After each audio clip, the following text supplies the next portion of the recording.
হারতে ভুলে গেছে আর্জেন্টিনা, আর জিতে না থেকে আর্জেন্টিনা এখন আর হারে না। এসব সম্ভব হয়েছে শক্ত ডিফেন্সের কারণে। ক্রিস্টিয়ান রোমেরো, নিকোলাস ওতামেন্দি এবং মলিনাদের নিয়ে গড়া আর্জেন্টিনার ডিফেন্স ভেদ করার চেয়ে পাহাড় ঠেলে সরানো যেন সহজ। রোমেরো ওতামেন্দিরা ব্যর্থ হলেও এমি মার্টিনেজ ঠিকই বাজপাখি রূপে হাজির হন। আর্জেন্টিনার ডিফেন্সকে চীনের প্রাচীর বানানো কিছু প্লেয়ারকে দেখে নিন। শুরুতে আসবে ক্রিস্টিয়ান রোমেরোর নাম। মাঠে রোমেরোর উপস্থিতি মানেই চাপ মুক্তভাবে খেলা দেখার নিশ্চয়তা। প্রতিপক্ষের গোছানো আক্রমণ তিনি অলস ভঙ্গিতে নষ্ট করে দেন। রোমেরোর খেলার যে দিকটা সবচেয়ে নজর কাড়ে সেটা হলো ওল্ড স্কুল ট্যাকল। অন্যান্যদের মতো আচমকা আঘাত কিংবা মাঠে গড়িয়ে পড়েন না তিনি। বলে চোখ রেখে ড্রিবলিং এর তালে তালে ওঠানামা করে আচমকা চিরের মতো ছো মেরে নিয়ে যান বল। লিওনেল মেসি তো বলেই দিয়েছেন, ক্রিস্টিয়ান রোমেরো হলো বর্তমান সময়ের সেরা ডিফেন্ডার। মেসির জন্য জীবন দিতে যে কজন খেলোয়াড় সামনের কাতারে দাঁড়াবেন তাদের একজন রোমেরো। রোমেরো মনে করিয়ে দেন আরেক আর্জেন্টাইন লেজেন্ড মাস্চেরানোর কথা। আগে বড় টুর্নামেন্টগুলোতে দুর্বল ডিফেন্স নিয়ে আর্জেন্টিনা বেশ ভুগেছে।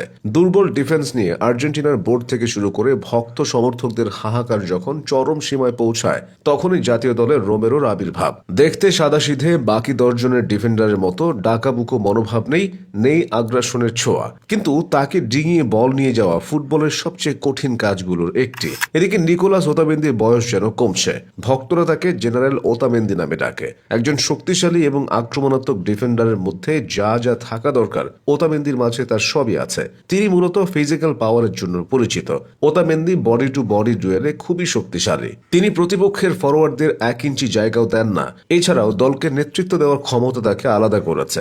উচ্চতা পুরোপুরি 6 ফিট। খুব বেশি উচ্চতার না হলেও হেডিং এ ওতামেন্দি অত্যন্ত দক্ষ, যা তাকে কর্নার ও সেট পিসের সময় বিপজ্জনক বানায়। তার ক্ষিপ্রতা এবং আগ্রাসী মনোভাব দলের বাকিদের চাঙ্গা করে। আর্জেন্টিনা ফুটবলের সব থেকে খারাপ সময়টায় তিনি দলের অংশ হয়েছিলেন। সব থেকে ভালো সময়টাতেও দলের শিরোমণি হয়ে আছেন। আকাশী নীল জার্সি গায়ে 2010 সালে অভিষেক হয় ওতামেন্দির। এরপর থেকে আর্জেন্টিনার হয়ে 100টিরও বেশি ম্যাচ খেলেছেন।